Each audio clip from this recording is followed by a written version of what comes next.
update ng bayan. Maasahan anumang panahon.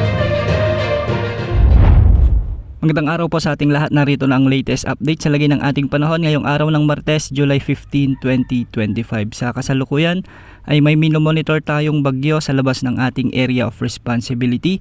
Ito yung dating LPA na nabuo bilang tropical depression at huli itong namataan sa layong 1,925 kilometers, silangan-hilagang silangan ng extreme northern Luzon. Taglay nito ngayon ang lakas ng hangin na umaabot sa 55 kilometers per hour malapit sa gitna at pagbugsong umaabot sa 70 kilometers per hour. Kumikilos ito ngayon ng hilaga sa bilis na 20 kilometers per hour. Ayon sa latest track nito ay hindi naman ito nakikitang papasok sa ating area of responsibility at unti-unti na itong lalayo sa ating bansa. Sa ngayon nga ay southwest monsoon o habagat pa rin ang weather system na nagdadala ng maulap na kalangitan na may mga kalat-kalat na pagulan at thunderstorms sa Western Visayas, Negros Island Region, Central Visayas, sa may Zamboanga Peninsula, sa may Northern Mindanao, Caraga, Davao Region, kasama na ang Occidental Mindoro, Romblon, Palawan at ang Southern Leyte. Ang mga lugar na ito ay pinapayuhang maging alerto sa posibilidad o banta ng mga biglaang pagbaha o pagguho ng lupa lalo na kung may mga umiiral na katamtaman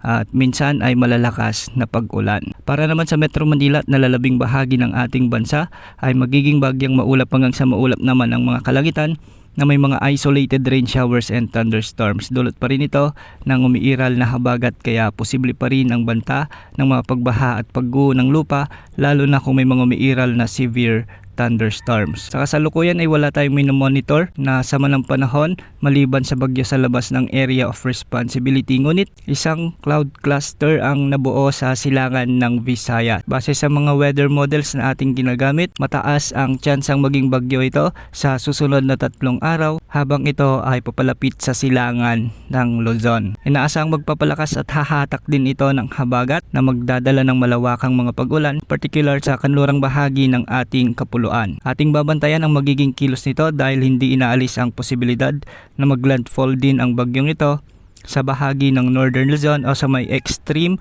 Northern Luzon. Sakaling mabuo nga ito bilang bagyo, tatawagin ito ng Pag-asa bilang bagyong Krising bilang ikatlong bagyo sa loob ng PAR ngayong taon. Patuloy nating i-monitor ang mga update sa mga susunod pang mga araw. Posible pang mga pagbabago ukol sa potensyal na sama ng panahon na ito. Wala ring nakataas na gale warning sa anumang baybaying sakop ng ating bansa ngayong araw. Yan ang update sa lagay ng panahon. Ito po ang weather update ng bayan. Maasahan anumang panahon.